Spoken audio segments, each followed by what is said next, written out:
that, I was exposed to a very partial story of the place where I was born in and the people who inhabit it. I grew up feeling ownership over the land, being part of a strong young society who overcame the harshest of obstacles to create a future that would become mine. I was educated to feel proud and superior over others.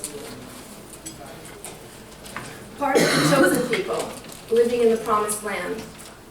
In contrast to us, the Arab minorities, some citizens of Israel and all surrounding us, were presented to us as lacking any cultural narrative, joint history, or connection to the land that they lived on, as if they didn't belong there.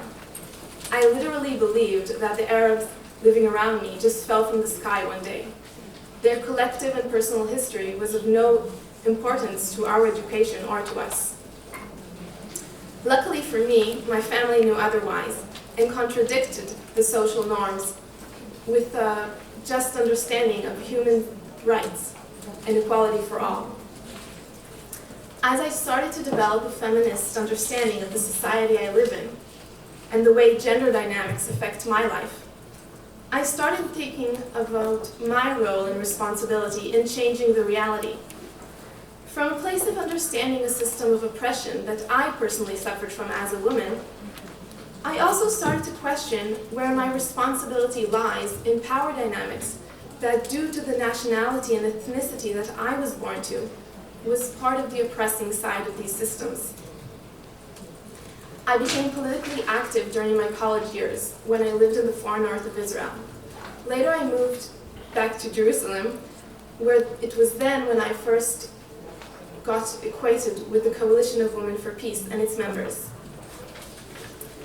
I lived in Jerusalem during the years 2010 and 2012 and was active as a human rights defender, organizing and organizing educational tours to East Jerusalem and to South Mount Hebron Hills, as well as participating in weekly demonstrations organized by Palestinians in the West Bank and in Jerusalem. Living in Jerusalem was eye-opening and devastating. As Hiba mentioned, you understand and see what a military occupation is and the daily implications it has on civilians from both sides of the oppression. There are two sets of law in Jerusalem for Jerusalemites regarding ownership of land, the right for housing, freedom of movement, and the right to vote, meaning there is a constitutional difference. Garbage disposal, sidewalks, and playgrounds is something that is scarcely seen in East Jerusalem in the Palestinian neighborhoods, while just very close by you can find expensive housing and sophisticated recycling in the Jewish neighborhoods. Attending initiatives and demonstrations in the occupied West Bank exposed me to the daily lives of the Palestinians living under constant threat of violence, road blockages, night raids, and curfews. During demonstrations, we took shelter from Israeli soldiers, firing at us bullets, sound bombs, and tear gas. As a woman, I know how violence against us is ignored or diminished, how cases of sexual violence are closed due to lack of interest of the public. I found the same reality being true to Palestinians. In Israel, violence against Palestinians seems to be a non-issue, something pushed to the back of the newspaper in small print at the best, usually just justified by the public. In the context of a militaristic and chauvinistic society, this is inevitable. Acknowledging one's freedom and sense of security while ignoring others. Another thing that often bothers me when talking about feminism is the tendency to talk about women's issues, diminishing the different issues, thoughts, and needs of 50% of the population to just one bulk.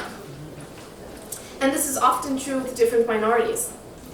In the Israeli political arena, Palestinian politicians from the left communist group to the more conservative Islamic Party are often seen as one, with one voice, one opinion, and not an important one mostly.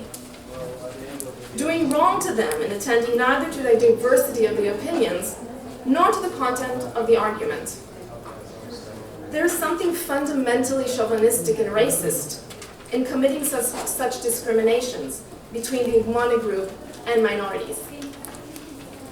The right to be seen as an individual, to be perceived as a complete person with all the verities and complication that entails, is a right preserved to the hegemonic group, while the rest just come in bulk. This feminist analysis, making connections between systems of oppression, is what stands in the heart of the Coalition of Women for Peace. The Coalition of Women for Peace was founded in the year 2000, during the Second Intifada. Palestinian and Jewish women living in Israel were in need of a safe haven to exchange thoughts, ideas, to talk freely and openly on urgent issues, and most importantly, to act together in a more coordinated and effective way to change our reality. The ongoing violence and racism was just a part of our life. The coalition soon became an umbrella for 10 different organizations. Some were Palestinian, some were Jewish, and some were binational. All were feminist, believing in core values of justice, equal human rights, and dignity to all. In the past years, the coalition has become an independent NGO, promoting feminist critical thinking inside the Israeli population, opposing the violent oppression of the Palestinian people. We have an activity center, which is available to use by activists and groups, and we host a wide range of meetings, discussions, film screenings, and many more. The coalition continues to be an active-based organization, coordinated by 2 women, 1 Palestinian and 1 Jewish. Our staff is of 6 women, all working on a number of projects surrounding our core agendas of nonviolent struggle, economical profiting, and interests behind the Israeli occupation and the security military complex. As a multi-age feminist organization, we know that we have a large collective knowledge from our past participation in different organizations and activities. We learn from each other and we learn together. The coalition works with both local and international diverse communities. One of our leading principles is creating accessible knowledge to Hebrew and Arabic-speaking crowds. Actively opposing the occupation in public spaces is a growing challenge. We feel that it is a shrinking space. Since the year 2009, the Israeli public opinion and legislators are intensifying infringements on legitimate acts of opposition to the occupation, including legislation initiatives that aim to silence criticism. Human rights organizations are experiencing prosecution and public disapproval. During the year before the Israeli anti-boycott law passed in 2011, the Coalition of Women for Peace created a wider coalition of civil society organizations promoting the discourse on the ongoing occupation and attempts to restrict any criticism on the government. This newer coalition initiated the campaign The Right to Resist. Our aim was not to prevent the passing of the law, but rather to increase legitimacy, to oppose the occupation without surrendering to the extreme right. During the summer of 2014, the coalition led the anti-war efforts during the Israeli attack on Gaza, mobilizing other NGOs, civilians, and activists at weekly street protests, direct actions, and media campaigning. While discussing women mobilizing for social transformation and the culture of peace, we must take into account the sharp shift on the Israeli streets towards human rights issues. The past year and a half has been devastating. We feel how the Israeli street has become much more aggressive and less tolerant to differences of opinion. I found myself questioning my mere attendance to demonstrations inside Tel Aviv, my city where I now live, something that I had never done before in Hebron or in Silwan in East Jerusalem. Before concluding, I would like to share with you a few stories that we feel were successful regarding the women's movements for peace in Israel. We can see the direct impact that women organizations have on Israel policies. For instance, For Mothers was an organization that called for the withdrawal of the IDF from South Lebanon.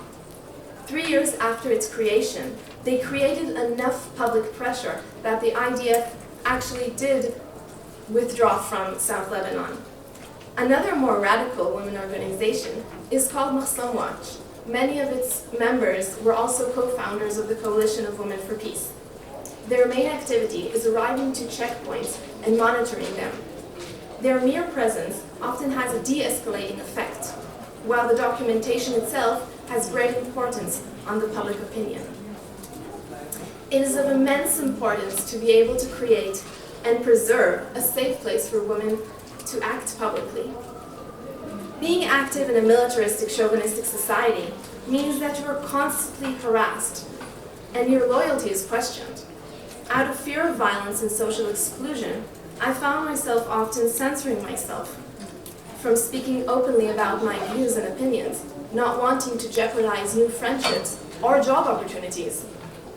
This is why the coalition is for me a safe place, where I can be myself, I can learn from others, and I can act together with many sisters in creating the change we believe is necessary for our society. It gives us strength